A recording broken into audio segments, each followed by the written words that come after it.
আজমিরা রান্নাঘর। আজকের রেসিপি হচ্ছে খুব সিম্পল রেসিপি, এটা হচ্ছে মিষ্টি। তো কাঁচা আমের আচারের মধ্যে আমি কি কি মশলা দিচ্ছি তোমরা দেখো, তোমাদের ভালো লাগবে। যারা ইউটিউবে দেখছো তারা সাবস্ক্রাইব করে দেবে, যারা ফেসবুকে দেখছো তারা ফলো করে দেবে, যারা ইনস্টাগ্রামে দেখছো তারা লাইক দিয়ে দেবে। তো চলো তোমরা দেখবে কি কি মশলা দিচ্ছি, কি প্রসেসে আমি মিষ্টি আচারটা তৈরি করছি, তোমরা দেখবে। চলো পানিটা ফেলে দিতে হবে, জানো না? পানিটা ফেলে দিতে হবে না।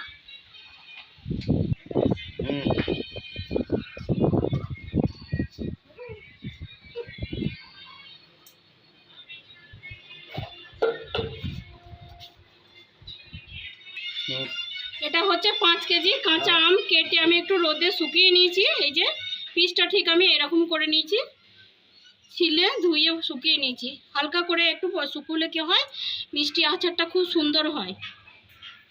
এই যে পিসেসটা আমি এরকম কেটে কেটে নিয়েছি। এটা 5 কেজি আম আছে, তার জন্য আমি 2.5 কেজি এর মধ্যে চিনি নেব। মিষ্টি আচার বানানোর জন্য আমি কি কি মশলা দিয়েছি তোমরা দেখো। শুকনো লঙ্কা, এটা হচ্ছে গোটা রসুন, পেঁয়াজ কুচি, তেজপাতা, 5 ফোড়ন, দারচিনি, গরম মশলা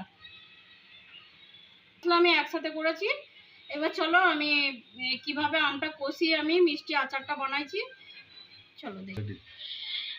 আচারটা তৈরি করার জন্য আমি কড়াই চাপিয়ে দিয়েছি, গ্যাসের ফ্লেমটা আমি অন করে দিলাম। বিসমিল্লাহ আল্লাহ। এই যে বন্ধুরা, যেহেতু 5 কেজি আমের আচার হবে তার জন্য কড়াইটা আমি বসিয়ে দিয়েছি, একটু বড় কড়াইটা নিয়েছি। 300 গ্রামের মতন আমি আচারি তেল দিয়ে দেবো। এই যে কড়াইটা আমার গরম হয়ে গেছে, এবার আমি আচার তেলটা দিয়ে দেবো। বিসমিল্লাহ আল্লাহ। একবার আচারটা করলে 1 বছর থেকে 2 বছর, 2 বছর থেকে 3 বছরও তোমরা সংগ্রহ করতে পারবে। প্রথমেই আমি 6টা থেকে 7টা তেজপাতা দিয়ে দেবো।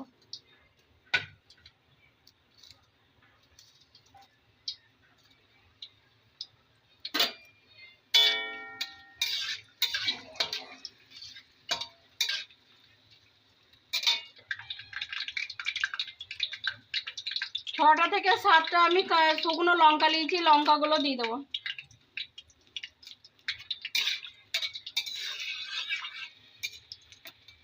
আবার সব কটা উপকরণ একবার নেড়ে নেবো, ভালো করে একটু ভেজে নেবো।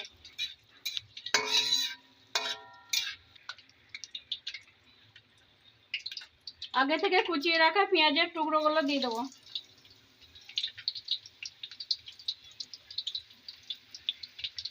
উপকরণ আমি লাল লাল করে ভেজে নেবো।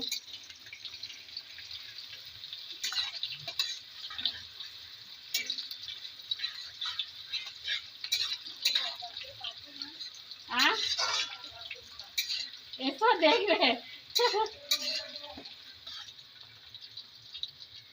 2 মুঠোর মতো রসুন নিয়েছি, 1 মুঠো রসুন আমি দিয়ে দিলাম। আবারও 1 মুঠো রসুন আছে, সবকটাই আমি দিয়ে দিলাম। এই পর্যায়ে আমি দারচিনি করে, এরপরে দারচিনির টুকরোগুলো আমি এর মধ্যে দিয়ে দিলাম। 10-12টা এলাচ আমি এর মধ্যে দিয়ে দিলাম। এই যে বন্ধুরা, পেঁয়াজগুলো সব মশলাগুলো আমার একটু লাল লাল হয়ে এসেছে। এই পর্যায়ে আমি আগে থেকে রাখা ওই 5 ফোড়নগুলো দিয়ে দেবো।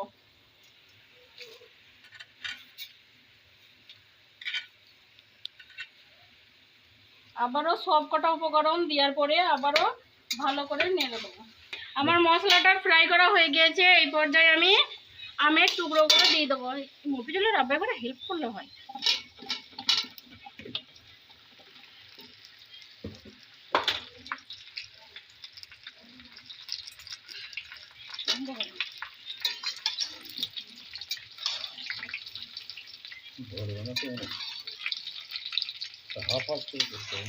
লবণ দিয়ে দেবো স্বাদ অনুসারে।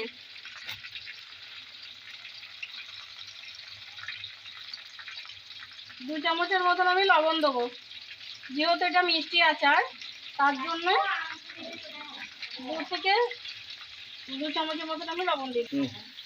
আমটা আমার সুন্দরভাবে কষানো হয়ে গেছে। এই পর্যায়ে আমি এবার চিনি দিয়ে দেবো, চিনি অ্যাড করবো এর মধ্যে। 7 চামচের মতন আমি হলুদের গুঁড়ো দিয়ে দেবো কালার আসার জন্য। হলুদের গুঁড়োটা দিলে সামান্য কালারটা খুব সুন্দর আসে, তার জন্য কালারের জন্য আমি দিলাম। এই যে বন্ধুরা, এই পর্যায়ে আমি চিনি দিয়ে দেবো। আমি এর মধ্যে 2.5 কেজি চিনি দেবো।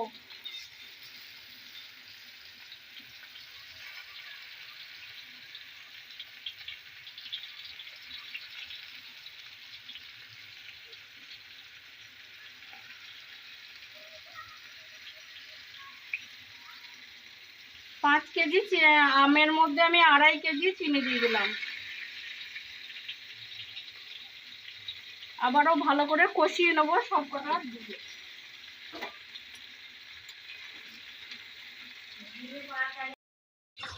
এই যে বন্ধুরা, আমি এর মধ্যে কোনো পানি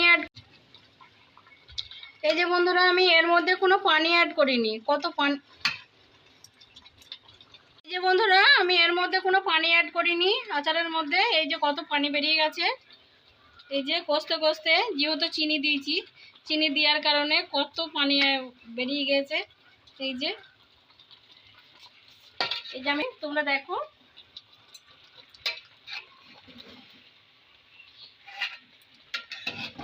এখনো অনেকক্ষণ কষতে হবে এটাকে। যত সুন্দর কষা হবে, বহুদিন রেখে সংগ্রহ করা হবে।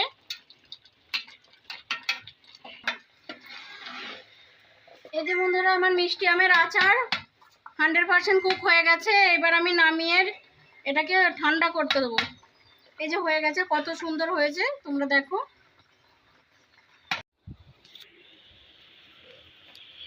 এই যে বন্ধুরা, আমার মিষ্টি আচার হয়ে গেছে।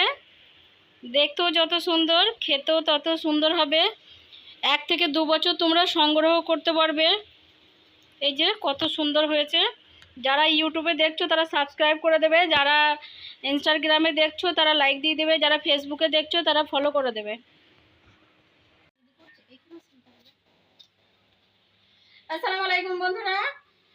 কাঁচা আমের মিষ্টি আচার যদি ভালো লাগে, লাইক, কমেন্ট, শেয়ার, সাবস্ক্রাইব করবে। যারা ইউটিউবে দেখছো তারা সাবস্ক্রাইব করে দেবে, যারা ফেসবুকে দেখছো তারা ফলো করে দেবে, যারা ইনস্টাগ্রামে দেখছো তারা লাইক দিয়ে দেবে। আসসালামু আলাইকুম ওয়া রাহমাতুল্লাহি ওয়া বারাকাতুহু।